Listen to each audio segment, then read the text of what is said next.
Aqui nesse canal, e o vídeo hoje começa com um recado mesmo, existe um coração, existe um profissional, alguém que se propõe a fazer uma análise de cada jogo, de cada notícia, né, de cada acontecimento relevante no futebol, e o faz sempre, obviamente, com o seu coração envolvido. Porque todos nós temos sentimentos, preferências, todos nós temos um coração que bate por alguém. E é o meu caso, óbvio. E eu sou esse cara mais explosivo muitas vezes, mais performático muitas vezes, quando a gente tenta levar a coisa para o lado do humor para deixar mais leve, mais ranzinza. Esse é um lado muito forte da minha personalidade, nem todo mundo que convive, nem todo mundo tem a oportunidade de conviver comigo, são poucas pessoas no dia a dia, e sabem o quão resmungão esse cara aqui é, mas como eu sempre bato, eu não sou o cara mais limpinho do mundo, eu não sou o cara que acerta tudo, eu não sou o marido perfeito, eu não sou o pai perfeito, muito menos, e não sou o jornalista perfeito. Aqui você vai ver erro de análise, você vai ver erro de projeção, né, previsão que não vai se confirmar, vai acontecer. Mas aqui existe um respeito ao público.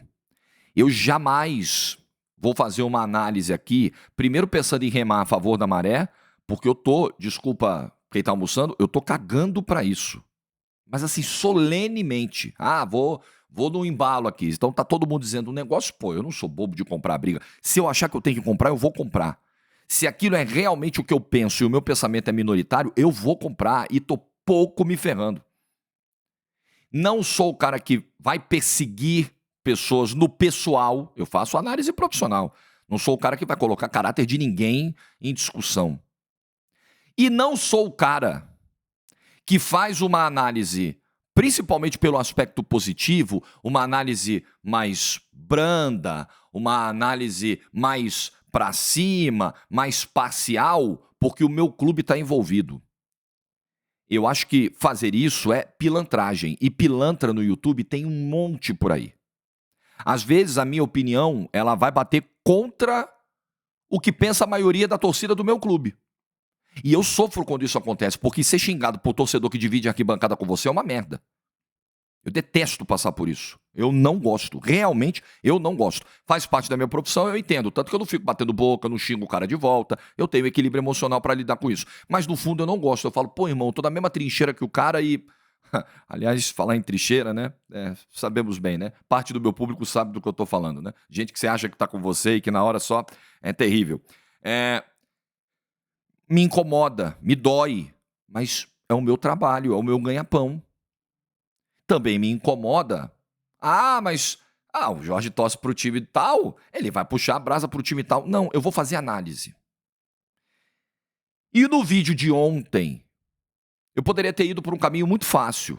Eu chegar aqui e falar, olha só, não tem, realmente não tem jeito, o Botafogo tá abalado emocionalmente, é o mesmo filme de 2023, acabou, o Arthur Jorge sentiu. Eu não achei isso da coletiva de segunda-feira.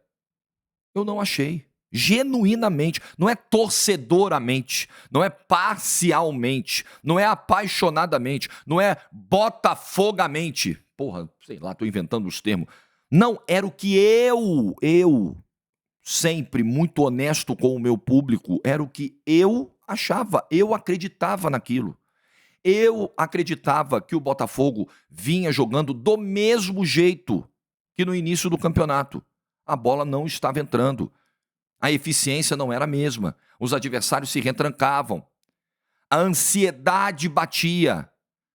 Mas ansiedade para fazer o gol e o gol que não sai, nervosismo é uma coisa. Pânico, que foi o que o Botafogo viveu em 2023, é outra coisa. Então muita gente no vídeo de ontem queria ouvir, olha o Arthur Jorge, o resumo é o seguinte, parte do meu público ontem queria ouvir pelos comentários que eu li o seguinte comentário, o Arthur Jorge está se borrando, o Botafogo vai entrar tremendo no Allianz Parque, se o Botafogo pudesse ele nem iria pro jogo, ele vai tomar um 4-0 porque é um time frouxo, Porque é um time que enganou todo mundo no início do ano. Pelo amor de Deus, eu não ia fazer isso jamais, porque eu não acredito nisso. Porque eu não vejo dessa forma o que aconteceu com o Botafogo. A perda de pontos que o Botafogo teve nesse ano não foi igual a de 2023, mas nem de longe. Nem de longe. O jogo ontem mostrou. O Arthur Jorge estava certo quando disse na coletiva de segunda-feira que o grande problema dessa sequência de empates foi a bola não ter entrado, porque enquanto a bola não entra, o time fica ansioso e o adversário vai fazendo a cera dele, vai se defendendo, vai gastando tempo. Quando a bola entrou contra o Peñarol, depois de um primeiro tempo difícil, nervoso, o time ficou ansioso, o torcedor ansioso, quando a bola entrou, acabou, foi um trator. Quando a bola entrou, o jogo mudou ontem completamente. E eu falei disso no vídeo de ontem. Então você aqui pode achar tudo de mim. Pode me achar um comentarista fraco, direito seu. Pode me achar um narrador bosta, direito seu. Você pode achar o que você quiser. Mas aqui não tem parcialidade. Eu amo o Botafogo de Futebol e Regatas. Amo, ele faz parte da minha vida. De verdade. Mas aqui não tem parcialidade. Aqui a análise não vai ser mais branda, ou o chicote vai deixar de estralar, ou até vai estralar mais forte. Porque, eu também preciso parecer limpinho. Eu sou esse cara, gente. E eu não sou hipócrita de dizer que eu não torço, ou de esconder de você para quem eu torço, mas eu não sou pilantra de opinião. Tenho certeza disso. Bom, vamos fazer a análise do jogo? Cara, o Botafogo é um clube muito difícil mesmo de analisar. De verdade, de verdade. E isso é algo que eu já vivi tantas vezes acompanhando o Botafogo. O Botafogo é um clube que tem uma capacidade de chegar nas piores condições possíveis, emocionais, né? Nas piores condições de confiança, de matemática, de sequência, e arrancar os resultados que ninguém está esperando. E muitas vezes eu vivi o contrário com o Botafogo. Um grande otimismo, uma boa vantagem, né, uma boa liderança como 2023 e, de repente, a coisa do nada dá uma degringolada e, né, quantas vezes isso já aconteceu? Inegavelmente ontem, eu não vou dizer agora também que toda essa análise sobre favoritismo estava errada para ontem, porque não sejamos também hipócritas. O Palmeiras chegava mentalmente em condições mais fortes de ganhar o jogo ontem. O que não quer dizer que o Botafogo chegava se peidando no Allianz Parque. Quem viu meu vídeo ontem, recupera, vê lá exatamente o que eu penso. O Botafogo chegava, claro, cara, aí ó, demos o que os caras queriam, né? Os caras acabaram de passar a gente. Se eles empatarem, eles vão continuar na frente da gente no critério de desempate. Que vacilo que a gente deu. Mudou o astral. Mudou. O palmeirense ontem foi para o estádio muito mais confiante. Não tanto pelo futebol recente. Não tanto pelo que jogou nos 2 últimos jogos, especialmente contra o Bahia. Mas por ser o Palmeiras do Abel Ferreira, o espírito competitivo, vencedor, que você, nesse tamanho, você não vê hoje no futebol brasileiro. Ninguém conseguiu levar a sua equipe a esse nível de competitividade como o Abel fez com o Palmeiras de 2020 para cá. Então o Botafogo, meu Deus, ficou complicado, ficou embaçado, mas vamos jogar. Vamos jogar. Porque, na qualidade, pelo que fez no ano, pelas peças que tem, o Botafogo tinha totais, isso está dito, resgatem o vídeo de ontem e os outros. O Botafogo tinha totais condições de chegar no Allianz Parque e vencer o jogo. Mas o início do jogo foi bem problemático. Como já era esperado, o Palmeiras fazer essa pressão inicial, criar esse cenário de caos para o adversário, de se lançar para cima, de dar ali o primeiro recado para o Botafogo, e isso aconteceu, e os primeiros 15, 16 minutos foram infernais para o Botafogo. E para piorar tudo, ainda tem a lesão do Bastos, 10 minutos, entra o Adrielson. Você vê como é o roteiro do futebol. Às vezes, gente, nós precisamos baixar a bolinha. A gente precisa ser humilde e falar, cara, tem coisas que fogem da nossa compreensão. Tem roteiros que parecem pré-determinados. Tem coisas que... O Adrielson chama gol, o Adrielson não passa confiança. E eu falei sobre isso depois do jogo de sábado, do vídeo do domingo. Como foi prejudicial a ausência do Barbosa. O Adrielson teve que jogar ali. O gol do Vitória sai pelo lado do Adrielson e do Vitinho no primeiro tempo. Cara, e aí o Adrielson entra, faz a partida que faz. Não era pra jogar ontem. Faz a partida que faz e ainda faz o último gol do Botafogo para fechar a vitória. depois de ser expulso no ano passado do Botafogo 3, Palmeiras 4, e de ter toda essa tonelada de culpa, enfim, sem discutir se é erro da arbitragem ou não, aquela expulsão, se é rigor excessivo ou não, mas é uma expulsão que determina muito o que acontece dali pra frente. E é um peso na cabeça, nos ombros de qualquer um. E o Adrielson conviveu com esse peso e tirou ontem. Tá pago.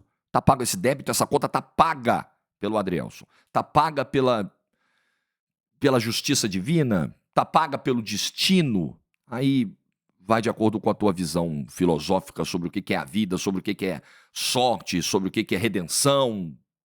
Vale tudo isso aí pra falar do Adrielson. E aí o inferno é grande, cara. O Bastos, quando é atendido, faz o Botafogo respirar um pouco. Depois o John cai, o Botafogo respira mais um pouco. Precisou parar o jogo no comecinho. E a cera dos adversários? Ontem, quando o Botafogo precisou esfriar, o Botafogo não dá pra dizer que fez uma cera nível Cuiabá, porque isso aí só o Cuiabá fez naquele jogo no Campeonato Brasileiro. Mas quando precisou parar, picotar, ele também fez, como todo mundo faz. Como eu já disse aqui, a solução para a cera é chegar todo mundo, sentar numa mesa e falar: vamos parar de fazer? Todo mundo. Vamos parar de sumir gandula? Todo mundo. Porque dentro de campo ninguém vai fazer. Né? E nem essa minha hipótese extremamente utópica vai acontecer um dia também. Esquece. Não tem como resolver isso, a não ser mudança de regra, principalmente com o cronômetro parado. E aí é impressionante o efeito que um gol tem no jogo de futebol. É impressionante como um gol, como quem sai na frente, consegue mudar, trazer para si o protagonismo do jogo e principalmente, aí vamos falar de trabalho mental, trazer para si a liderança mental do jogo. Se colocar no eixo.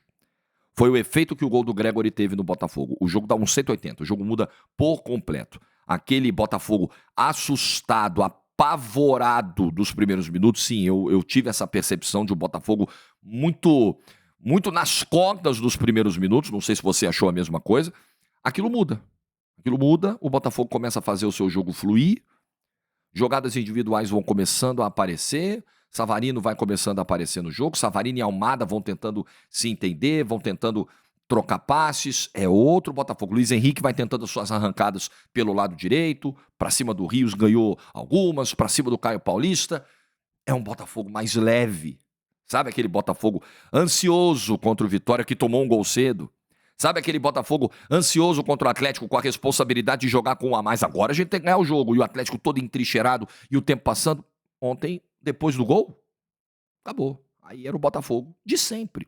O Botafogo cuja maneira de jogar, como eu disse no vídeo de ontem, seguiu preservada mesmo nessa sequência. Gente, é muito fácil a gente chegar aqui, é um caminho muito fácil. Eu chegar aqui e falar, tá vendo? Ó, aquele modelo não funciona mais. Ó, aquele futebol do Botafogo acabou. Empatou com o Cuiabá em casa. Empatou com o Criciúma no Maracanã. Empatou com o Atlético Mineiro. Empatou com o Vitória. Ih, acabou. Muito fácil. Mas não foi o que eu vi nesses jogos, meu Deus do céu.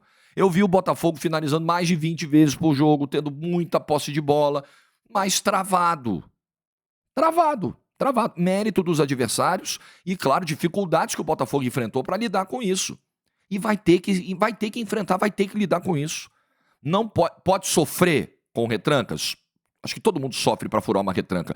Não pode perder tantos pontos, tem que achar um jeito de furar a retranca. Porque a qualidade do Botafogo é muito maior que a qualidade do Cuiabá, é muito maior que a qualidade do Criciúma, é muito maior que a qualidade do Vitória. Obviamente que a pressão maior num jogo como esse é para você que tem mais qualidade. Agora, dizer que, tá vendo? Esse modelo se esgotou.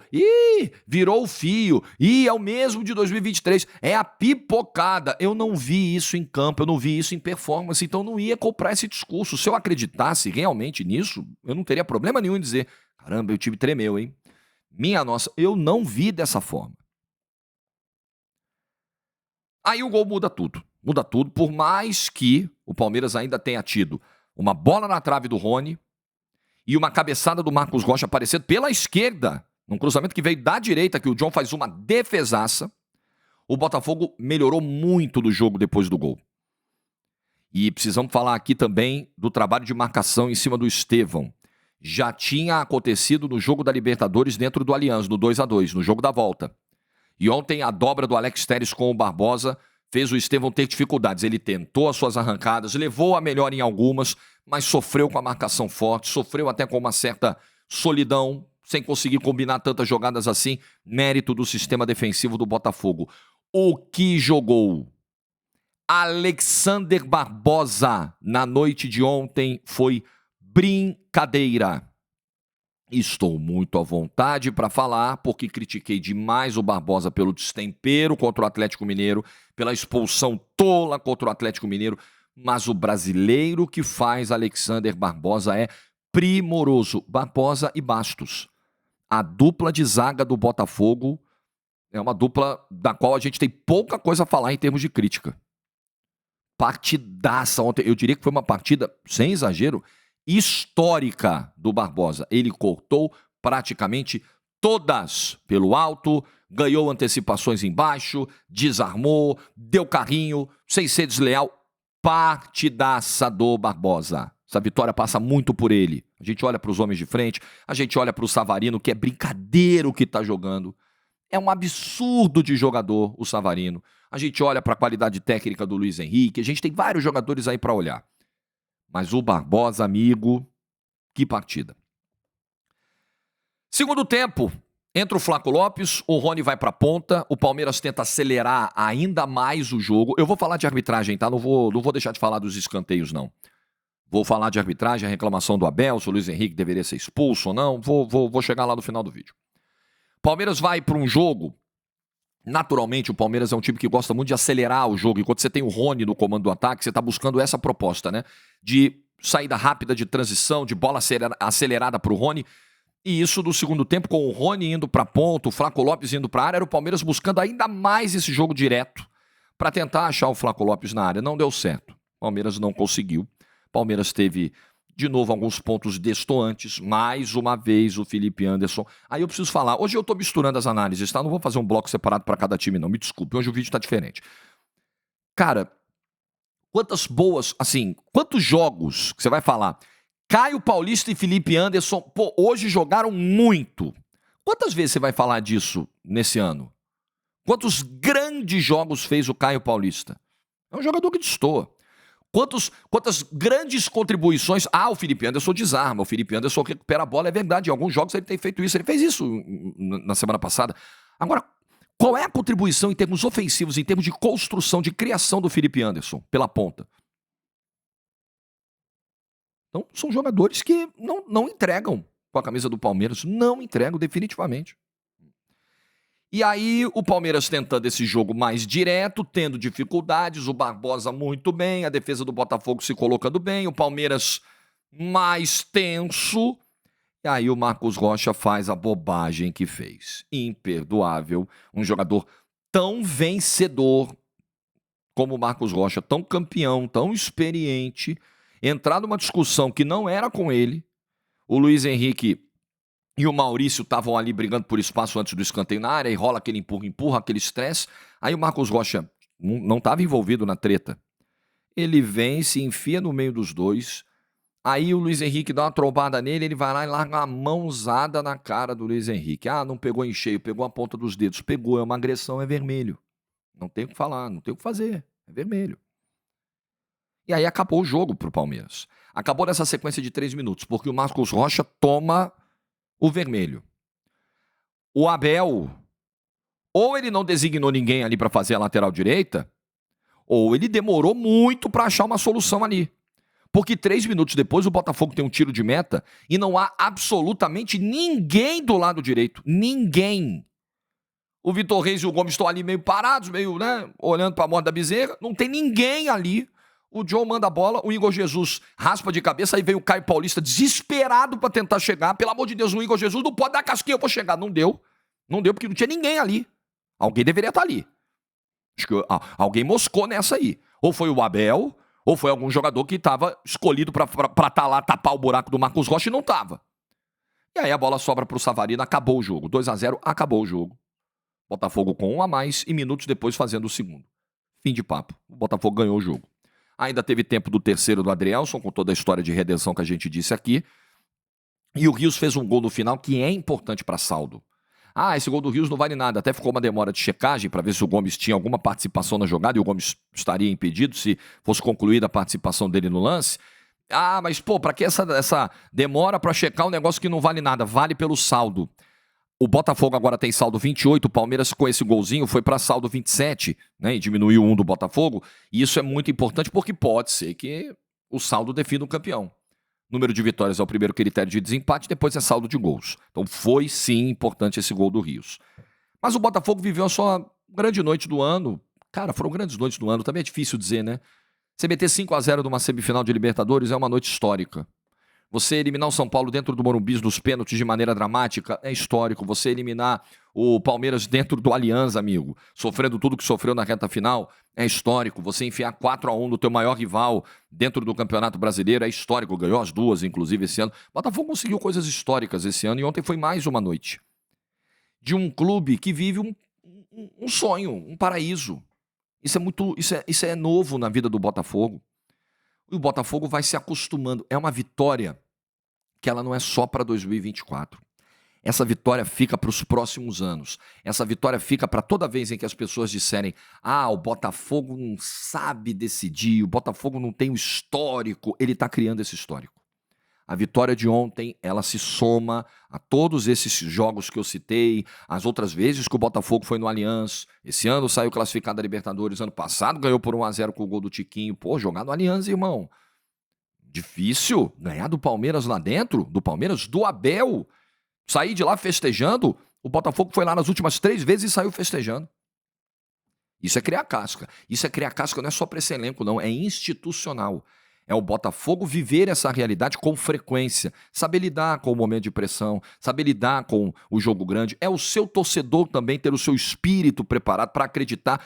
E eu nunca vou julgar o botafoguense. Ah, o botafoguense não acredita muito, né? O botafoguense é muito desconfiado. Meu Deus, ele tem motivo para ser. Ele tem motivo de sobra. Você quer uma lista de motivos? Eu te dou 2.000 listas. Não é só 2.000 motivos, não. 2.000 listas de motivos para o botafoguense ser desconfiado. Ele tem mais do que qualquer outro. Então, essa nova realidade vai mudar um pouco o comportamento desse torcedor. É como uma terapia. Você vai tendo os resultados ao longo do processo. Não é no primeiro mês. Não é no primeiro semestre. É uma construção. Você vai vendo a mudança. Você vai aprendendo a lidar melhor com as coisas. E o Botafogo está passando por essa sessão de terapia no futebol. O Botafogo já lidou muito com o insucesso. Muito, muito, com o adverso. Muito. Já diria o João Nogueira, né? Tão habituado com o adverso, eu temo se um dia me machuca o verso. E o Botafogo sempre foi esse sujeito aí, da música Espelho do João Nogueira. Tão calejado de tomar porrada, que ele tinha medo de ser feliz. Ele tem ainda um pouco desse medo de ser feliz. É normal que exista isso. Mas isso vai acabar. Isso está acabando. Isso está mudando na vida do botafoguense. Tem algo grande acontecendo. Parece ter algo grande reservado para esse clube. Isso vai acabar a partir do momento em que um troféu for levantado, e isso pode acontecer daqui a 3 dias. E o Botafogo vai ter finalmente a sua paz. É a paz que ele precisa. É a paz que outros clubes, de outra forma, né? Que o Corinthians precisava quando acabou o seu jejum, que o Santos precisava quando acabou o seu jejum, que o Atlético Mineiro precisava quando ganhou a sua primeira Libertadores, quando voltou a ganhar um brasileiro depois de tanto tempo. A paz que o Flamengo precisava ter depois de tanta pancada nesse século na Libertadores, quando ele exorciza tudo isso em 2019. Em 2019 o choro do flamenguista era um choro de alívio, mais do que comemoração, era um choro de alívio. Porra, acabou, né? Acabou tanta tragédia. Tá para acontecer com o Botafogo. Está perto de acontecer. Eu acho que vai acontecer. Não sei se esse ano ainda, eu acho que as chances são boas para sábado. Talvez para o próximo. O Botafogo está nessa trilha, na trilha da paz, na trilha da redenção, na trilha da mudança do torcedor, de lidar, como a gente lida com isso. Vamos nos permitir ser um pouco mais otimistas agora? Eu acho que isso vai acontecer. Mas isso é uma construção. E o jogo de ontem, ele não é um tijolo só nessa construção, não. Esse jogo de ontem, ele representa vários tijolos. É um cômodo inteiro nessa casa. É uma sala enorme nesse casarão, nessa mansão que o Botafogo está construindo para ele, né? Nessa construção de um novo perfil, uma nova aura envolvendo o Botafogo. É o jogo de ontem também. Grande vitória. Para sábado, o que eu acho? Tem um impacto no emocional brutal essa vitória. Brutal na confiança. Né? Pô, você chega grandão. Se você tomou uma pancada, um 3-0 dentro do Allianz, fala, meu Deus do céu, o que tá acontecendo? A bola não tá entrando, a gente parou de ganhar, acabamos de tomar uma porrada, e agora? Você começa a questionar a si próprio. Né? É algo do ser humano. Eu já tive momentos de questionar a mim mesmo. Caramba, e o meu trabalho? Será que é isso tudo mesmo? Né? Será que eu sou mesmo esse nível de profissional? Acontece com todo mundo. E aí você vai buscar ajuda, você vai buscar apoio, você vai buscar conforto nas pessoas que te amam. Acontece. E seria pesado pro Botafogo perder o jogo ontem pensando na final. Não tem como dizer que não contamina, é só virar a chave. Não é tão fácil assim. O ser humano não é máquina. Tem um brutal impacto para sábado. Durante todo esse tempo no canal, mantive a opinião de que o Botafogo é favorito para sábado. E continuo com a mesma opinião. O Botafogo joga mais bola que o Atlético, o Botafogo é um time melhor que o Atlético, o Botafogo tem um belo de um elenco, fez uma Libertadores gigante e para mim será o campeão no sábado, o que não quer dizer que o Atlético não tenha condições. Olha o nível dos jogadores que tem o Atlético. É um clube que já ganhou uma Libertadores da América. Isso tem um peso institucional. É um jogo só. É um jogo só. Uma tarde ruim de alguém, uma falha individual, bota tudo a perder. O Atlético pode ser campeão no sábado. Não é que ele vai lá para perder de pouco, não. Mas eu acho que o Botafogo será o campeão. Eu acho o Botafogo favorito. Claramente o Botafogo é superior ao Atlético. E com essa superioridade, chegando forte, chegando confiante, isso pode fazer muita diferença no fim de semana. Vamos ver essa decisão em Núñez no sábado. Bom, para falar aqui sobre Abel, ontem ele é xingado de burro, a torcida provavelmente não tinha notícia sobre o Estevão, a gente estava vendo na transmissão da TV o Estevão dando sinais de esgotamento e ele pede para sair, segundo as informações. Normal. O torcedor está chateado, o torcedor está de cabeça quente, o Abel não está imune a críticas. Eu só tenho um ponto para fazer aqui e vou reforçar de novo também vídeos do fim de semana. O Palmeiras ontem, ele não fez um bom jogo, ele fez um bom início de jogo e novamente teve as suas dificuldades. E novamente foi mal no todo. Como foi mal contra o Atlético Goianiense, foi pior ainda contra o Bahia. O meu ponto sobre a reta final do Palmeiras é exatamente esse. O Palmeiras tem condições de ser campeão? Claro. O Palmeiras tem uma tabela melhor que a do Botafogo na próxima rodada? Sim. Sim. Apesar de o Cruzeiro ter a pressão de brigar por uma vaga de Libertadores ainda. Mas o Internacional, claramente, no Beira-Rio, é um adversário bem mais forte do que o Cruzeiro no Mineirão. Bem mais forte. Todo respeito ao Cruzeiro. Mas tem um ponto que está pegando aí no Palmeiras. O Palmeiras não tem jogado bem. E quanto mais mal você joga, mais distante de uma sequência de vitórias você fica. Então, por mais que o adversário seja mais acessível, o futebol que o Palmeiras apresentou desses 2 últimos jogos fora de casa não te dá a garantia de que o Palmeiras vai chegar tão bem assim para ganhar do Cruzeiro. Essa eu acho que é a grande questão. Nessa hora o importante é ganhar, mais importante do que jogar bem. Tá, tem uma verdade nisso aí, matemática, né? E até mental, emocional, já que se fala tanto disso no futebol. Mas assim, na boa, você precisa jogar bola também, irmão. Não é só isso, né? Porque não é todo jogo que você vai ter ali uma bolinha e você vai acertar. Às vezes você tem uma bola no jogo e você desperdiça e acabou. E você perdeu o jogo, você empatou, perdeu 2 pontos. Não é todo jogo que você vai ser empurrado para trás pelo teu adversário, o teu goleiro vai salvar e o centroavante vai chutar a bola por cima e vai ter um gol impedido que só o VAR vai tirar. Não é. Não é. Então, o Palmeiras ele pode ainda ser campeão brasileiro. Mas ele não vem num grande momento de futebol. E acho que o que vai ficar para o ano que vem, principalmente se perder o campeonato, que essas coisas ficam mais evidentes de acordo com o resultado. Mas o que vai ficar para o ano que vem é que algumas peças precisam sair. Alguns ciclos estão encerrados. E é normal que se encerre. É normal que acabe. O Palmeiras vai precisar de ares novos para o ano que vem. Não estou falando do Abel, não. Eu manteria o Abel. Enquanto o Abel quiser, eu não abriria a mão do Abel Ferreira jamais. Óbvio que ele tem que ser cobrado. Eu acho que ontem o grito de burro é mais um recado assim, tipo, ô Abel, nós estamos fechados com você, mas olha só, quando você errar é pau também, irmão. Eu acho que o torcedor do Palmeiras, por linhas tortas, escreveu um recado certo pro Abel Ferreira, porque o Estevão pediu para sair, o torcedor não sabia o motivo. Tanto que depois, minutos depois, o torcedor grita, olê, porco, e o Abel aplaude, retribui, reconhece, pô, legal, olha que gesto legal do torcedor. É isso, cobrar quando tem que cobrar, apoiar quando tem que apoiar, esse é o espírito. Arbitragem.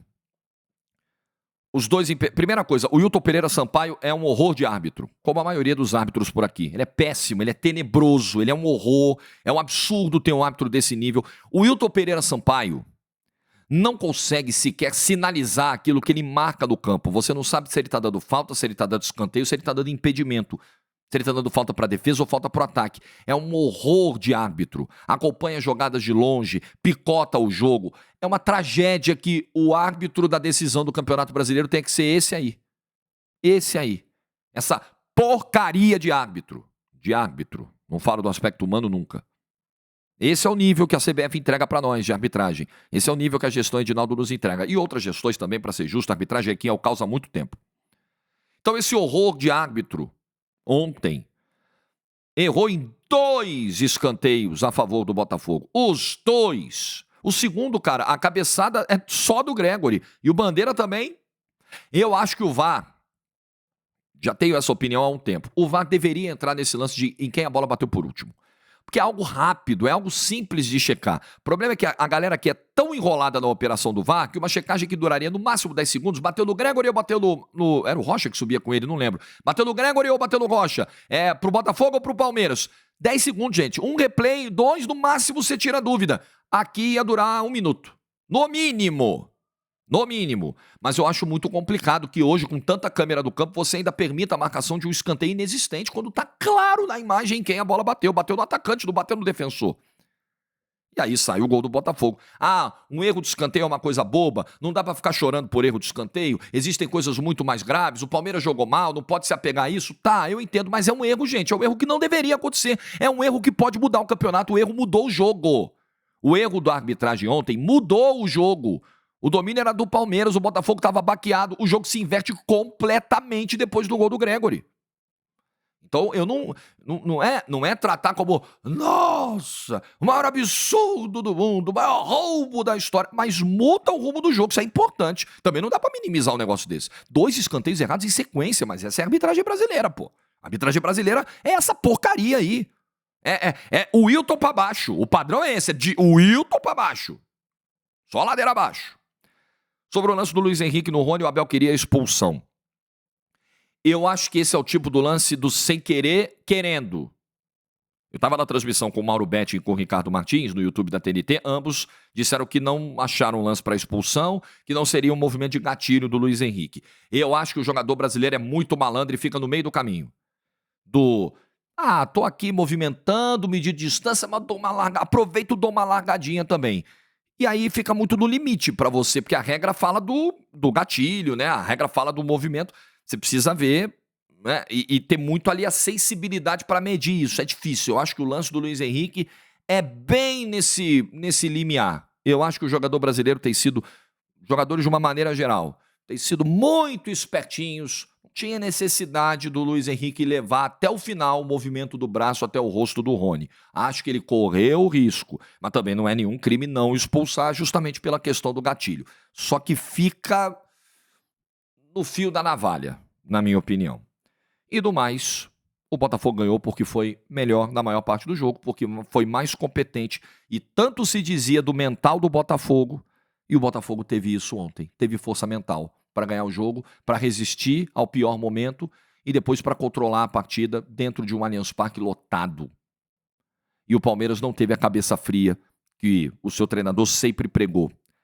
Ontem não teve. Quem teve foi o Botafogo.